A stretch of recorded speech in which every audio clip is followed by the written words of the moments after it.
E aí pessoal, beleza? Hoje eu vou falar com vocês sobre uma coisa que eu acho mais importante do que você saber se um cara é de direita para ele ser seu coleguinha nas redes sociais. Muito mais importante que isso é você saber se ele tem uma visão correta sobre a política e uma visão correta sobre a natureza humana. É isso mesmo. Tem um cara chamado Thomas Sowell. Thomas Sowell escreveu esse livro aqui chamado Conflito de Visões, no qual ele explica que por trás das opiniões políticas que nós temos, de direita, esquerda, liberal, conservador, etc, etc, lá atrás de tudo isso, existem visões, grandes visões de mundo, que condicionam as nossas opiniões políticas. Então, por trás das visões de um liberal, de um conservador, geralmente existe uma visão que ele chamou de visão trágica do mundo e da natureza humana. E por trás de visões de esquerda, socialistas, existe uma outra visão, uma visão que ele chamou de utópica, a visão que está presente, por exemplo, no paciente zero do esquerdismo, que é o Rousseau, né? O Rousseau, que é o cara que fala que o homem nasce bom e a sociedade o corrompe. É uma visão utópica do homem, né? O Rousseau fala que o homem nasce livre e em toda parte está posto em ferros, né? Então a gente fica pensando, caramba, né? Essas ideias utópicas, como que as pessoas acreditaram nisso, né? Mas não foi só o Rousseau. A tradição utópica, ela se perpetuou, né? E a tradição trágica, também chamada aí pelo Michael Oakeshott de políticas do ceticismo, né? Ele chama a tradição utópica de políticas da fé. Essa tradição trágica, ela está restrita aos pensadores ligados com a economia, ligados com a direita, ligados com o conservadorismo. Então, caras como, por exemplo, Edmund Burke, Hayek, Milton Friedman, Karl Popper e os básicos, né, que começaram com essa ideia, que foi o Adam Smith e também o Thomas Hobbes. O Thomas Hobbes é aquele cara que achava que o homem é o lobo do homem. Então, quando você olha, por exemplo, Rousseau de um lado e Thomas Hobbes de outro, você percebe que além da diferença fisiológica evidente, fisionômica principalmente, né? O Rousseau, ele é um cara que acredita que o homem é um ursinho de pelúcia, né? E o Thomas Hobbes acha que o homem é um bad motherfucker, né? Ele é um filho da mãe ruim. É claro que são duas visões totalmente discrepantes, totalmente diferentes, e que isso, as pessoas que forem signatárias dessas visões vão produzir um pensamento totalmente diferente, né? Então, por exemplo, o Rousseau, ele vai influenciar muitos e muitos outros pensadores dentro da esquerda, inclusive, obviamente, o Karl Marx, né?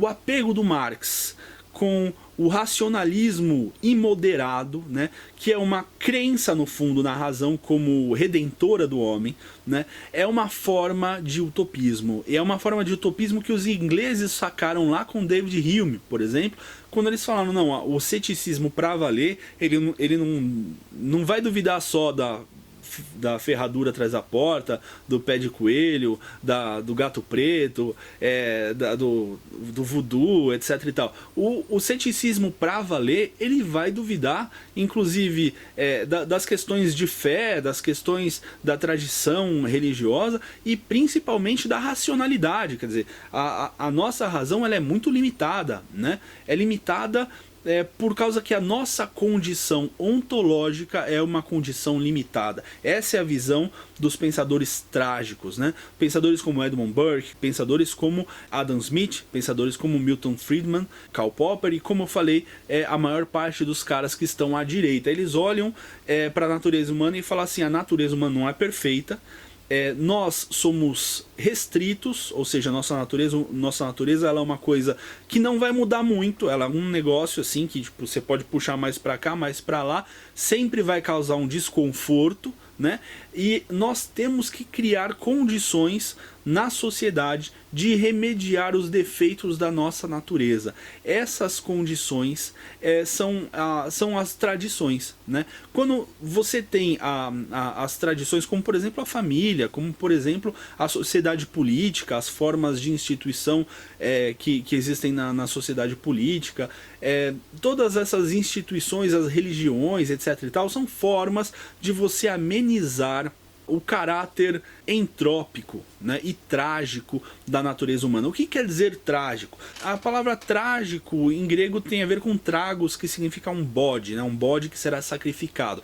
Quer dizer, no fundo vai dar errado. É isso que quer dizer trágico, né? Vai dar errado. Por quê? Porque a sementinha do mal, ela está dentro do homem. O homem, ele tem em si mesmo a semente do seu próprio fracasso, da sua própria falibilidade. O homem, ele é falível, uma hora ele vai falhar, a máquina vai dar pau, e a hora que a máquina der pau, todo o seu utopismo vai por água abaixo. Então, por exemplo, né, você pega um Robespierre da vida, falavam que ele era um homem perfeito, eu não me lembro exatamente a palavra que falavam, mas ele era um homem perfeito, na forma de falar, na forma de andar, na forma de se vestir, né? Ele era um homem, assim, que não conseguia encontrar um defeitinho nele, né? E aí você coloca esse cara no poder absoluto de um país que não tem mais nenhuma instituição, né? Um país que entrou num processo revolucionário, que tá matando gente pra caramba. Você coloca esse cara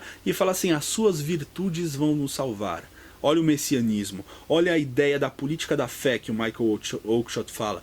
Então você acredita que aquele cara, seja Rousseau, seja o Robespierre, seja outro revolucionário, seja Lenin, né? Seja o Karl Marx, você acredita que aquele homem, pelas suas virtudes, pelo seu pensamento, aquele homem vai guiar a nossa sociedade para fora do buraco, né? Então você vê que toda vez que você deposita a confiança social em uma pessoa, dá uma merda do tamanho do mundo. Veja, por exemplo, o que acontece com Maduro. A qualquer lugar onde você coloca um grande líder que vai conduzir a nação rumo a um estado de perfeição, etc. e tal. Então, as políticas da fé, a política utópica, ela encara que o Estado, ele tem como papel a perfeição humana. Então você vai levar o homem a um estado de perfeição. E as políticas céticas, elas não entendem isso. Elas falam: olha, o homem, ele é uma criatura movido pelo autointeresse. Eu quero as coisas para mim, você quer as coisas para você. Qual é a melhor coisa que nós podemos fazer? Trocas, né? Eu sou egoísta, você é egoísta. Qual é a forma de solucionar os egoísmos diversos? Vamos estabelecer um sistema de trocas. E aí que entra, por exemplo, a confiança que os conservadores e liberais têm com relação ao mercado, tem com relação à economia de mercado, né? Uma economia que você tem coisas, o outro tem coisas, você produz coisas, outro produz coisas, ou serviços, por exemplo, né? E aí você troca essas coisas, mas como você não vai trocar em espécie, ou seja, você não vai trocar grão por carne, carne por leite, leite por shiatsu, não, você vai pegar essas coisas e vai transformar tudo isso em dinheiro, né? Em um dinheiro que preferencialmente tenha um lastro, ou seja, que ele possa ser baseado em um bem real, escasso, e que seja um bem universal, né? Geralmente era usado o quê? O ouro, né? O ouro era usado como o grande lastro da moeda. Hoje a gente tem com os bancos centrais que imprimem dinheiro, quer dizer, o dinheiro é um negócio que pode fazer, pode inventar, pode fabricar. Então o dinheiro, ele é um pouco inseguro, né? A nossa economia está com problemas porque existem teorias idiotas, por exemplo, que você resolve as coisas imprimindo dinheiro, né? Essa é a típica ideia de um cara utópico, um cara que acredita nas políticas da fé. Então, o Brasil está em crise, o que a gente faz? Imprime dinheiro. Imprime dinheiro, e você vai ver que o dinheiro não é riqueza. O dinheiro não é a riqueza, e aí vai dar problemas. Os pensadores da visão trágica, eles percebem isso. Eles percebem que toda forma que a esquerda arruma de consertar a sociedade sempre dá problema, né? Porque eles têm a noção do intervencionismo. Então, o conservador, o liberal, que tem a visão trágica, ele sabe que o homem é insuficiente. Pela sua natureza, ele é insuficiente.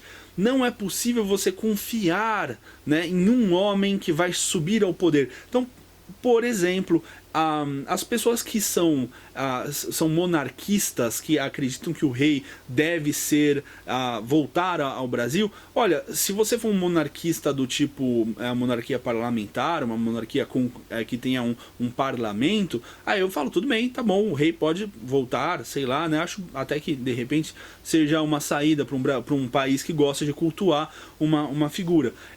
Mas se você tirar o parlamento, vai dar uma bosta do tamanho do mundo. Por quê? Porque o que segura a Inglaterra, por exemplo, no caso, que é um país que tem uma monarquia parlamentar, é o parlamento, né?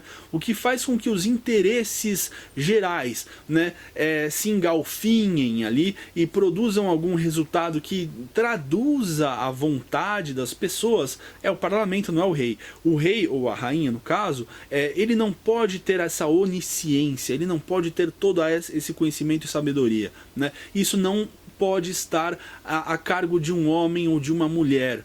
Isso é muito interessante quando a gente pensa que os socialistas, eles tentam, né, planificar a economia. Então, a hora que você tenta planificar a economia, falar assim, olha, a economia, você vai produzir isso, aquele vai produzir aquilo, o preço disso é X, o preço daquilo é Y, e a gente vai redistribuir isso para quem precisa mais, né, como Marx fala, de cada um segundo suas possibilidades, a cada um segundo suas necessidades, né? É óbvio que você Marx, você Lenin, você Stalin, você ditador, filho da puta do caralho, você não tem condição de decidir para onde vai as coisas que são produzidas numa economia, né? É por isso que a União Soviética tinha mísseis nucleares e não tinha absorventes, tá? Por quê? Porque você não sabe o que a população quer.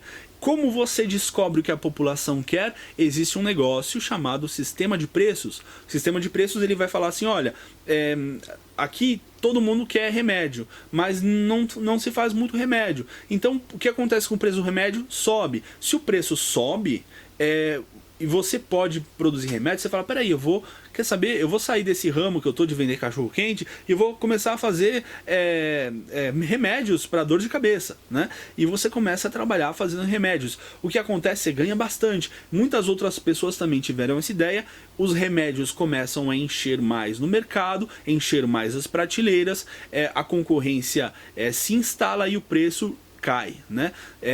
O preço cai naturalmente, né? Por quê? Porque tem a tal da mão invisível que o Adam Smith falava. O Adam Smith falava isso como uma metáfora. Veja, tem louco aí de esquerda que acha que existe uma tal de mão invisível mesmo, né? Não tem mão invisível. A mão invisível é uma metáfora, né, que explica como o mercado se autorregula. E dessa forma, se os preços caem, as pessoas podem comprar mais, né? Isso beneficia quem? Beneficia produtores e consumidores, ou seja, beneficia todos, né? A ideia então básica entre as políticas da fé e as políticas do ceticismo é que as políticas da fé sempre vão dar errado. Não importa se você é um conservador, tá? Se você quer defender a família tradicional, os bons costumes e sei lá o que, blá blá. E também não importa se você é um libertário que quer criar a sociedade perfeita, o ancapistão, que vai ser maravilhoso e tal. Não interessa. Se você é um cara com uma visão utópica do ser humano, vai dar merda, né? Se você é um cara que acha que você tirando totalmente as leis, os homens vão se guiar pelos princípios morais, você delira, cara. Você não sabe, o homem, quando você não tem uma lei que vá punir o homem pela violência, a violência se torna extremamente sedutora para você obter aquilo que você quer, né? Então você está num capistão, né, e eu pego e falo assim, olha, para que eu vou trabalhar num capistão, né? Eu roubo quem produz, né? Mas então é Estado. Pronto, já virou um Estado, né? Então eu vou juntar um grupo para me defender de você. Pronto, já tem 2 Estados. Olha que legal, né? Então, ancapistão não dá certo, cara. E também não dá certo você querer voltar para um passado ideal, com o rei, que só a volta do rei vai salvar o Brasil, o Dom João sei lá o que, o Dom Bertrand de não sei onde. Não adianta, cara, o Dom Bertrand não vai salvar o Brasil, né? O que salva são instituições boas que contemplam essa precariedade da natureza humana, essa precariedade que foi entendida, por exemplo, pelos cristãos como sendo o pecado original, né? Os cristãos tinham essa coisa muito clara, né? Antes de chegar o Rousseau e falar que o homem na natureza é um bicho maravilhoso, é uma criatura feliz, contente com as coisas que tem, né? É uma visão idiota. E essa visão que foi ainda corroborada, porque naquela época o europeu estava descobrindo aí, né, entrando em contato, né, com os mundos ameríndios, como se fala, ameríndios e africanos, né, e eles viam aquelas tribos, os homens nobres, guerreiros, falavam, olha que coisa fantástica, né, por que nós europeus não somos assim como os Maori que matam leão no dente? É porque sobra pouco Maori também para matar leão no dente, né? Quer dizer, a sociedade que produz, a sociedade que tem ordem, a sociedade que tem civilização é uma sociedade que dá espaço para os fracos sobreviverem, né? É por isso que falam assim, olha, o capitalismo tem muitos pobres. Claro que tem muitos pobres, é a sociedade que permite ter pobre. Se você for pro socialismo, eles morrem. Fala, não tem pobre no socialismo, porque morreu tudo de fome, desgraçado, não tem nada, não tem grãos para comer, vai comer terra, come, passa 6 meses com terra, morre, não adianta, né? Então, obviamente que a gente precisa aprender muito rápido isso. Não adianta, não tem salvacionismo. Não é o Jair Bolsonaro que vai consertar o Brasil, o Sérgio Moro vai consertar, o Barbosa. Eles são homens, e homens que cumprem seus papéis, e eles serão bons enquanto eles entenderem que os seus papéis são sempre muito moderados. Eles nunca salvarão o Brasil, nunca ninguém vai salvar o Brasil. Quem vai salvar o Brasil, se um dia isso acontecer, será os brasileiros. Te desanimei agora? Pois é, então, isso é uma visão trágica.